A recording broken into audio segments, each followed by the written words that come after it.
Welcome back to my channel viewers. आज के इस वीडियो में हम लोग मैथ की पेडागोजी के क्वेश्चन सॉल्व करने वाले हैं सीटेट एग्जाम के लिए। वीडियो अच्छी लगे तो लाइक शेयर सब्सक्राइब ज़रूर कीजिएगा। तो चलिए स्टार्ट करते हैं क्वेश्चन नंबर 1 के साथ। क्या है क्वेश्चन नंबर 1 है, प्राथमिक स्तर पर लंबाई को मापना विषय पढ़ाने के लिए कौन सा श्रेणी क्रम उत्तम है। यहाँ पे कह रहे हैं लंबाई को मापना विषय पढ़ाना है प्राथमिक स्तर पर, तो कौन सा यहाँ पे क्रम सही दिया है। यहाँ पे देखिए सबसे पहले अगर बच्चे को पढ़ाना है तो वो अवलोकन करेगा, तुलना करेगा। तो यहाँ पे पहला ऑप्शन क्या दिया है, तुलना करना, वो बिल्कुल सही दिया है। उसके बाद क्या है, अप्रमाणिक मापों का उपयोग करना। देन उसके बाद प्रमाणिक इकाइयों को विकसित करना। उसके बाद दिया है प्रमाणिक मापों का उपयोग करना। तो सबसे पहले तुलना करना, ये तो बिल्कुल सही दिया है। उसके बाद अप्रमाणिक मापों का उपयोग करना, यानी कि अप्रमाणिक और प्रमाणिक में फ़र्क क्या होता है। अप्रमाणिक मापों का उपयोग करना मतलब किसी भी चीज़ को अगर आप अपने हाथों से नाप रहे हैं, पैरों से नाप रहे हैं, तो वो किस में आएगा, वो अप्रमाणिक मापों में आएगा। यानी कि कहते नहीं है कि इतनी दूरी, ये कितना दूर है, तो अगर आप कहेंगे कि ये 15 कदम दूर है तो ये अप्रमाणिक होगा। अगर आप उसे कहेंगे ये 25 सेंटीमीटर दूर है तो ये प्रमाणिक होगा। यानी कि प्रमाणिक इकाइयाँ कौन सी होती हैं, जिसमें प्रमाणिक इकाइयों में क्या आएगा, जैसे कि सेंटीमीटर्स में अगर आप नाप रहे हैं, मीटर्स में नाप रहे हैं, तो ये प्रमाणिक होंगी। और अगर आप कह रहे हैं 15 कदम दूर है, आप अपने पैरों की मदद से या हाथों की मदद से अगर किसी चीज़ को नाप रहे हैं तो वो अप्रमाणिक होगा। तो सबसे पहले तुलना करना आता है, उसके बाद अप्रमाणिक, ठीक है, उसके बाद अप्रमाणिक भी यहाँ पे करेक्ट दिया है। उसके बाद प्रमाणिक इकाइयों को विकसित करना यहाँ पे दिया है। देखिए विकसित तो चीज़ बाद में होगी, पहले क्या होगा, पहले आप उपयोग करना सिखाएंगे, उसके बाद ही तो चीज़ें विकसित होंगी। तो यहाँ पे ये क्रम गलत दिया है, तो यहाँ पे ऑप्शन 1 नहीं होगा। ऑप्शन 2 देखिए क्या दिया है, तुलना करना, अप्रमाणिक मापों का उपयोग करना, उसके बाद प्रमाणिक मापों का उपयोग करना। यानी कि कोई भी अगर छोटा बच्चा है, आप उससे पहले स्केल देंगे, आप कहेंगे इसको नापो, सेंटीमीटर्स में नापो, मीटर्स में नापो, तो पहले आप उसका उपयोग करना बताएंगे। यानी कि प्रमाणिक मापों का उपयोग करना पहले ही होगा, उसके बाद प्रमाणिक इकाइयाँ विकसित हो जाएंगी। तो यहाँ पे इसका करेक्ट आंसर कौन सा हो जाएगा, ऑप्शन 2 हो जाएगा। मूव करते हैं क्वेश्चन नंबर 2 पे। क्वेश्चन नंबर 2 देखिए क्या है, क्वेश्चन नंबर 2 है, चौथी कक्षा के विद्यार्थियों के लिए अधिगम उद्देश्य दिया गया है।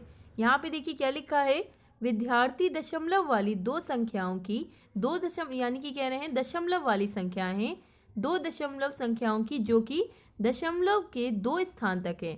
यानी कि कोई भी संख्या है 2 स्थान तक की, ठीक है, यहाँ पे क्या लिखा है, जो कि दशमलव के 2 स्थान तक को क्रम में रखने और उनकी तुलना करने की योग्यता रखते हैं। यहाँ पे कह रहे हैं 4th क्लास के स्टूडेंट 2 दशमलव वाली संख्याओं को क्रम में रखने की और उनमें तुलना करने की, कंपैरिजन करने की योग्यता होती है। यानी कि 4th क्लास के बच्चों में ये चीज़ होती है, यानी कि योग्यता करने की क्षमता होती है, ठीक है, तुलना करने की योग्यता होती है। जैसे कि यहाँ पे क्या कह रहे हैं 0.66 है, इसी तरह 0.4 है, तो वो बच्चा इसको क्रम में भी रख पाएगा कि सबसे पहले 0.64 आएगा, उसके बाद 0.66 आएगा, और वो उनकी तुलना भी कर पाएगा। इस तरह की योग्यता होती है। तो यहाँ पे क्या कह रहे हैं, यानी कि होती है, रखते हैं 4th क्लास के स्टूडेंट्स। ये अधिगम का उद्देश्य उल्लेख क्या करता है, क्या ये प्रतिक्रियात्मक ध्येय है। ध्येय मतलब क्या होता है, ध्येय मतलब होता है गोल, ठीक है। यानी कि कह रहे हैं जो प्रोसेस में चल रहा है ये प्रोसेस गोल है, या फिर ये सुव्यवस्थित यानी कि व्यवस्था में रखना, या फिर है सामाजिक, या फिर है विषयात्मक ध्येय। यानी कि ये क्या है, ये विषय से रिलेटेड है, ठीक है। दशमलव वाली संख्या विषय से रिलेटेड है, तो ये क्या है, विषयात्मक ध्येय है, यानी कि विषयात्मक गोल है ये। तो यहाँ पे इसका करेक्ट आंसर क्या हो जाएगा, ऑप्शन 4 हो जाएगा। मूव करते हैं क्वेश्चन नंबर 3 पे। क्वेश्चन नंबर 3 देखिए क्या है, क्वेश्चन नंबर 3 है, क्लास 4th में सममिति और परावर्तन। परावर्तन मतलब क्या होता है, रिफ्लेक्शन होता है, और सममिति मतलब क्या होता है, सिमेट्री होता है। तो सिमेट्री क्या होती है, पहले इसको समझिए। सिमेट्री यानी कि कोई भी चीज़ जब आप बीच से कट करें और उसके दोनों ही साइड इक्वल हो, तो ये क्या होता है, ये सिमेट्री होती है। जैसे कि ए में भी सिमेट्री पाई जाती है, ए को जब आप बीच से कट करेंगे तो दोनों ही क्या होगा, साइड इक्वल होगा। और रिफ्लेक्शन क्या होता है, जैसे कि लाइट आई, लाइट यहाँ पे पड़ी तो इस तरह से वो रिफ्लेक्ट हो गई। ठीक है, तो यहाँ पे कह रहे हैं सिमेट्री और रिफ्लेक्शन की ज्यामितीय संकल्पनाओं की वृद्धि के लिए निम्नलिखित में से कौन से व्यवहार कौशल उपकरणों की आवश्यकता है। यानी कि आपको पढ़ाना है सिमेट्री और रिफ्लेक्शन, तो इसको पढ़ाने के लिए यहाँ पे कौन सी आप चीज़ यूज़ कर सकते हैं, कौन सा मटेरियल, कौन सा TLM आप इस्तेमाल कर सकते हैं। पहला देखिए क्या है, मोतियों की माला। तो मोतियों की माला से आप सममिति और परावर्तन नहीं पढ़ा पाएंगे, यानी कि पहला ऑप्शन नहीं होगा। दूसरा ऑप्शन क्या है, डॉट पेपर। देखिए डॉट पेपर क्या होता है, इस तरह का एक पेपर होता है। डॉट पेपर एक पेपर होता है जिसमें डॉट होते हैं। ठीक है, इस तरह से डॉट होते हैं, बिल्कुल सीक्वेंस में होते हैं। तो इसके ज़रिए आप क्या करेंगे, सिमेट्री पढ़ा पाएंगे। कैसे पढ़ा पाएंगे, ठीक है, देखिए आप जैसे ये डॉट है, पेपर है, आप इसको इस तरह से आपने बनाया और इसको बीच में कट करा तो आप बता पाएंगे कि ये है। या फिर डॉट पेपर में इस तरह से पॉइंट्स होते हैं, तो आपने इधर अगर इस तरह का शेप बनाया, इधर भी इस तरह का शेप बनाया, ठीक है, तो ये क्या है, ये सिमेट्री है। तो आप डॉट पेपर की मदद से सिमेट्री और रिफ्लेक्शन दोनों ही पढ़ा पाएंगे। यहाँ पे तीसरा क्या दिया था, गिनतारा। गिनतारा का मतलब क्या होता है, एबेस्कस होता है। एबेस्कस के जरिए आप बच्चों को जोड़ है, घटाना है, बेसिक काउंटिंग बता पाएंगे। तो यहाँ पे गिनतारा नहीं होगा, ना ही मोतियों की माला होगा, ना ही यहाँ पे द्विमुखी पटल क्या होता है, द्विमुखी पटल यानी कि काउंटर। द्विमुखी मतलब होता है इस तरह के होते हैं जिसमें एक यहाँ पे रेड कलर होता है तो पीछे क्या होगा, येलो कलर होगा। इस तरह के ये द्विमुखी पटल होता है जिसके ज़रिए भी बच्चों को जोड़ घटाना सिखाया जाता है। तो यहाँ पे इसका करेक्ट आंसर क्या हो जाएगा, डॉट पेपर। डॉट पेपर के ज़रिए आप सिमेट्री और रिफ्लेक्शन दोनों ही कॉन्सेप्ट पढ़ा पाएंगे बच्चों को। तो यहाँ पे करेक्ट आंसर क्या हो जाएगा, ऑप्शन 2 हो जाएगा। क्वेश्चन नंबर 4 देखिए क्या है। क्वेश्चन नंबर 4 है, कक्षा 5th में गणित के पीरियड में ये विवाद रखा गया, वाद विवाद यानी कि डिबेट रखा गया कि शून्य सबसे अधिक प्रभावशाली संख्या है, कि जो 0 होता है वो सबसे ज़्यादा प्रभावशाली संख्या होती है। जैसे कि अगर आप 2 के आगे 0 लगा दें, 1 2 3 बच्चों को पढ़ाते हैं, ठीक है, 1 2 3 4 5, अगर आप 2 के आगे 0 लगा दें तो ये 20 बन जाएगा। अगर आप 1 के आगे 0 लगा दें तो ये क्या हो जाएगा, ये 10 बन जाएगा। एक और 0 लगा दीजिए तो ये 200 बन जाएगा। उसके आगे एक और लगा दीजिए तो ये 2000 बन जाएगा। उसी तरह से 5 0 लगा दीजिए तो ये 2 लाख बन जाएगा। तो ये क्या है, ये यहाँ पे बताना, ये जो टॉपिक लिया गया है डिबेट में वो ये है कि शून्य सबसे अधिक प्रभावशाली संख्या है। तो ये क्रियाकलाप बच्चों को प्रोत्साहित करती है। किसमें, पहला क्या है, विश्लेषण और संप्रेषण में। दूसरा क्या है, वह संख्याएं लिखने में जिनमें शून्य है। यहाँ पे कह रहे हैं वो संख्याएं लिखने में जिनमें शून्य हो, तो ये नहीं हो सकता है। तीसरा क्या है, वह समस्या हल करने में जिन संख्याओं के अंत में शून्य हो, यानी कि ऐसी समस्या हल करने में जिनके अंत में 0 हो। या फिर है मित्रों को सहयोग देने में। तो यहाँ पे वाद विवाद हो रहा है, तो यहाँ पे ना ही मित्रों में संयोग हो रहा है, ना ही यहाँ पे ऑप्शन तीसरा होगा, बल्कि यहाँ पे करेक्ट क्या हो जाएगा, विश्लेषण। यानी कि यहाँ पे एनालाइज करेगा। जब इस तरह की डिबेट होगी कि शून्य सबसे अधिक प्रभावशाली संख्या है तो बच्चा क्या करेगा, बच्चा एनालाइज करेगा कि बिल्कुल सही बात है, 2 के आगे मैंने 1 0 लगा दिया तो ये 20 बन गया। अगर मैंने 5 के आगे 1 0 लगा दिया तो ये 50 बन गया। तो यहाँ पे विश्लेषण भी करेगा और संप्रेषण, क्योंकि यहाँ वाद विवाद हो रहा है तो कम्युनिकेशन तो हो रहा है, यानी कि संप्रेषण तो हो रहा है। तो इसलिए यहाँ पे करेक्ट आंसर क्या हो जाएगा, ऑप्शन 1 हो जाएगा, विश्लेषण और संप्रेषण में। क्वेश्चन नंबर 6 देखिए क्या है। यदि एक शिक्षार्थी को संख्याओं और परिकलन में समस्या हो रही है तो उसमें असमर्थता हो सकती है जिसका नाम, यानी कि सिंपल यहाँ पे कह रहे हैं नंबर्स में प्रॉब्लम हो रही है, यानी कि मैथ में उसे प्रॉब्लम हो रही है किसी भी स्टूडेंट को, तो इसको क्या बोलेंगे। पहला क्या है, लेखन अक्षमता यानी कि डिस्ग्राफिया। देखिए इसमें यहाँ पे कोई भी उसे लिखने में प्रॉब्लम नहीं हो रही है, तो यहाँ पे लेखन अक्षमता नहीं होगा, यानी कि डिस्ग्राफिया नहीं हो सकता है। सेकेंड क्या है, गणितीय अक्षमता डिसकैलकुलिया। तो यहाँ पे बिल्कुल उससे प्रॉब्लम मैथ में हो रही है, यही इसका करेक्ट आंसर हो जाएगा। ठीक है, मूव करते हैं नेक्स्ट क्वेश्चन पे, क्वेश्चन नंबर 7 पे। क्वेश्चन नंबर 9 देखिए क्या है। क्वेश्चन नंबर 9 है, निम्नलिखित में से कौन सा खुला अंत वाला प्रश्न है, यानी कि ओपन एंडेड प्रश्न है। 2 तरह के क्वेश्चंस होते हैं, एक होता है ओपन एंडेड और दूसरा होता है क्लोज एंडेड। क्लोज एंडेड वो क्वेश्चंस होते हैं जिसमें केवल एक आंसर आए, लेकिन ओपन एंडेड वो होते हैं जिसमें कई आंसर आ सकें। तो यहाँ पे देखिए क्वेश्चन ऑप्शन 1 देखिए क्या है, आप 15 को 3 से गुणा करें। गुणा किस प्रकार करेंगे, तो सिंपल सी बात है, बच्चे का आंसर क्या हो जाएगा, सिंपल हो जाएगा 45। इस तरह से। सेकंड क्या है, कोई दो संख्याएं लिखिए जिनका गुणनफल 45 हो। अगर आप किसी से ये कहेंगे कि कोई दो संख्याएं लिखिए जिनका गुणनफल 45 हो, तो इसमें क्या होगा, तरह तरह से आंसर आएंगे कि 3 15 जा 45 होता है, 15 3 जा भी बता सकता है बच्चा, या फिर 5 9 जा बता सकता है, या 9 5 जा बता सकता है। तो इस तरह से कई आंसर्स मिल सकते हैं। तो यहाँ पे यही कौन सा हुआ, यही हो जाएगा आपका खुला अंत वाला प्रश्न, यानी कि इसका करेक्ट आंसर क्या हो जाएगा, ऑप्शन 2 हो जाएगा।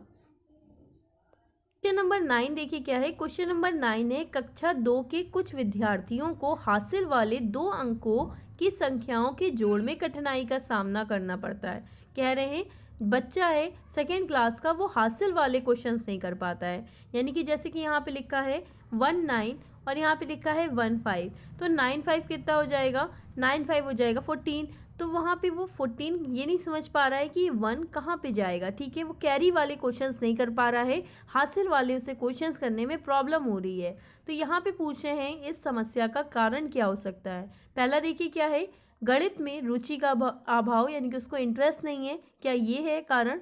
या फिर सेकंड है अंकित मान यानी कि फेस वैल्यू और स्थानीय मान यानी कि प्लेस वैल्यू में अंतर की समझ का अभाव है।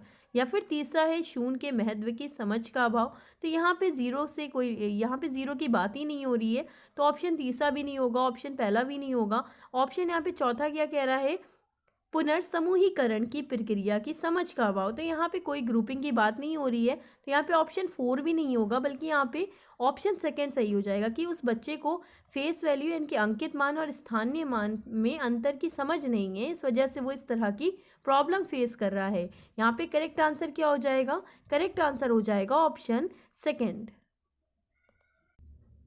क्वेश्चन नंबर 10 देखिए क्या है। क्वेश्चन नंबर 10 है, प्राथमिक स्तर पर गणित की अच्छी पाठ्य पुस्तक के लिए निम्नलिखित में से कौन सी विशेषता महत्वपूर्ण है। कह रहे हैं कि प्राथमिक स्तर पर जो मैथ की बुक्स होती हैं उसमें कौन सी विशेषता होना ज़रूरी है, महत्वपूर्ण है। पहला देखिए क्या है, उसमें अवधारणाओं का परिचय संदर्भों के द्वारा किया जाना चाहिए। ये बिल्कुल सही है कि जो भी वहाँ पे कॉन्सेप्ट दिए जा रहे हों, बुक्स में अवधारणाएं हों, उनका परिचय उनके संदर्भ से, यानी कि जिस लेवल का बच्चा है उसके हिसाब से। आर्ट के द्वारा भी मैथ पढ़ाई जाती है प्राथमिक कॉलेज पर, कला, भाषा, इसके द्वारा बच्चों को मैथ पढ़ाई जाती है। क्योंकि बच्चे जो हैं बहुत छोटे हैं, प्राथमिक स्तर की बात हो रही है, उनको आप तरह तरह की ड्राइंग के ज़रिए मैथ सिखाएंगे, यानी कि संदर्भों के द्वारा दिया जाना चाहिए। यहाँ पे करेक्ट आंसर क्या हो जाएगा, ऑप्शन 1 हो जाएगा।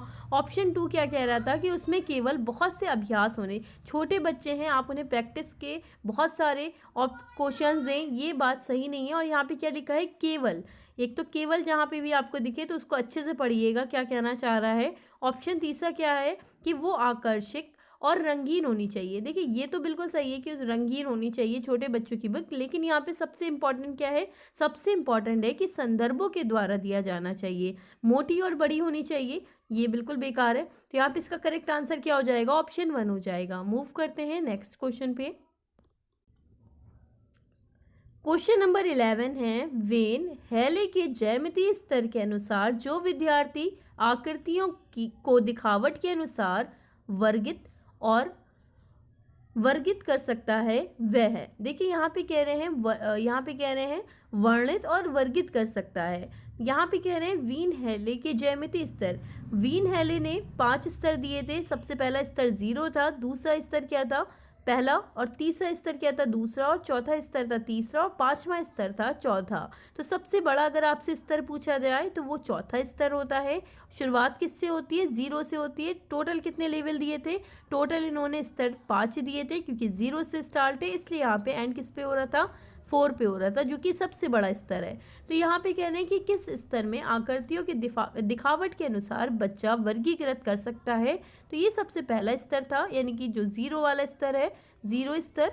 मानसिक चित्रण पहला स्तर, यानी कि सबसे पहला तो स्तर 0 से स्टार्ट है ना, तो यहाँ पे जो सबसे पहला यानी कि जो 0 वाला स्तर था वो यहाँ पे करेक्ट हो जाएगा, मानसिक चित्रण। उसके बाद आता है विश्लेषण, उसके बाद आएगा अनौपचारिक, और उसके बाद आएगा औपचारिक। तो यहाँ पे इसका करेक्ट आंसर क्या हो जाएगा, ऑप्शन 4 हो जाएगा। मूव करते हैं नेक्स्ट क्वेश्चन पे। क्वेश्चन नंबर 13 है, यदि एक शिक्षार्थी पूर्णकों यानी कि इंटीजर्स, भिन्नों और दशमलव यानी कि डेसिमल संख्याओं पर चारों आधारभूत संक्रियाएं संपन्न करने में समर्थ है। यानी कि वो इन सभी में चारों आधारभूत संक्रियाएं क्या है, यानी कि ऐड करना, प्लस करना, माइनस करना, मल्टीप्लाई करना और डिवाइड करना, ये चारों आधारभूत संक्रियाएं संपन्न करने में वो समर्थन है। तो वो पहला क्या है, विभाजनात्मक अवस्था में है, या फिर है उपादान अवस्था में है, या फिर तीसरा है संक्रियात्मक अवस्था में है, या फिर 4 है परिमाणात्मक अवस्था में। तो वो किस में है, वो संक्रियात्मक अवस्था में है। जभी तो वो चारे ही ऑपरेशनल्स का इस्तेमाल कर पा रहा है, गुणा है, भाग है, माइनस है और प्लस है। तो यहाँ पे इसका करेक्ट आंसर क्या हो जाएगा, ऑप्शन तीसरा हो जाएगा। मूव करते हैं क्वेश्चन नंबर 14।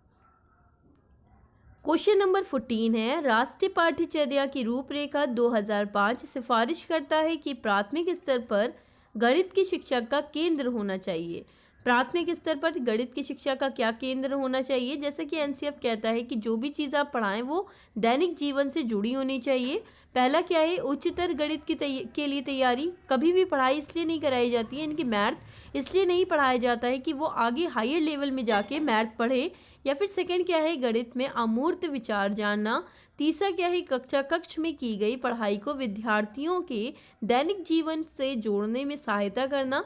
या फिर फोर्थ दिया है, विद्यार्थियों को गणित की शिक्षा में अंतरराष्ट्रीय मापदंड अर्जित करने में सहायता करना। यहाँ पे किसकी बात हो रही है, यहाँ पे प्राथमिक स्तर। और आप प्राथमिक स्तर पर ये नहीं पढ़ाएंगे कि वो बच्चा अंतर्राष्ट्रीय मापदंड अर्जित करे। तो यहाँ पे ऑप्शन 4 नहीं होगा, मूर्त से अमूर्त जाया जाता है, ऑप्शन 2 नहीं होगा, नहीं ऑप्शन 1 होगा, बल्कि यहाँ पे करेक्ट क्या हो जाएगा, ऑप्शन तीसरा हो जाएगा। मूव करते हैं क्वेश्चन नंबर 15 पे। क्वेश्चन नंबर 15 देखिए क्या है। क्वेश्चन नंबर 15 है, निम्नलिखित में से कौन सी संख्या की समझ का महत्वपूर्ण पहलू है? संख्या की समझ का महत्वपूर्ण पहलू है। पहला क्या है, पंक्तिबद्धता, ठीक है, जिसे क्या कहते हैं, सीरिएशन कहते हैं इंग्लिश में।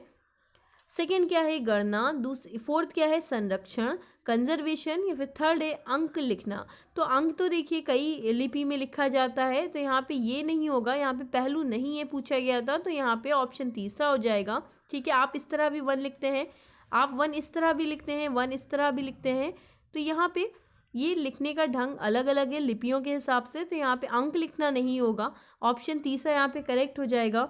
मूव करते हैं क्वेश्चन नंबर 16 पे। क्वेश्चन नंबर 16 देखिए क्या है। क्वेश्चन नंबर 16 है, अध्यापक ने कक्षा 4th के छात्रों को 36 टाइल दी। कितनी दी, 36 उन्होंने टाइल दी और उन्हें सभी संभव आयतों में व्यवस्थित करने के लिए कहा। आयतों में यानी कि रेक्टेंगल्स में उन 36 टाइल को अरेंज करने के लिए कहा। इस क्रियाकलाप द्वारा निम्नलिखित में से कौन सी संकल्पना को संबोधित नहीं किया जा सकता, यानी कि कौन सी एक संकल्पना इससे विकसित नहीं होगी। पहला क्या है, गुणनफल। सिंपल सी बात है, जब 36 टाइल्स दिए हैं और उनको इन आयतों में फिट करना है तो बच्चा गुणनफल करेगा कि आप मल्टीप्लाई करना सीखेगा कि कितना कितना कहाँ पे फिट होगा, तो ये तो विकसित होगा। क्षेत्रफल, सिंपल सी बात है, यहाँ पे देखेगा वो एरिया कि कितना क्षेत्रफल है, तो यहाँ पे क्षेत्रफल भी सही दिया है। फोर्थ क्या दिया है, गुणनखंड, बिल्कुल सही है, फैक्टर भी करेगा। लेकिन यहाँ पे आयतन ये नहीं होगा, इनकी वॉल्यूम नहीं हो सकता है। तो यहाँ पे इसका करेक्ट आंसर क्या हो रहा है, ऑप्शन तीसरा हो जाएगा, क्योंकि यहाँ पे नहीं पूछा था। आज की वीडियो में इतने ही क्वेश्चन करेंगे। वीडियो अच्छी लगी हो तो लाइक शेयर सब्सक्राइब ज़रूर कीजिए। BH classes 1 to 3 Telegram channel है, आप ज्वाइन हो सकते हैं। मिलते हैं आपसे नेक्स्ट क्लास में एक नई वीडियो के साथ।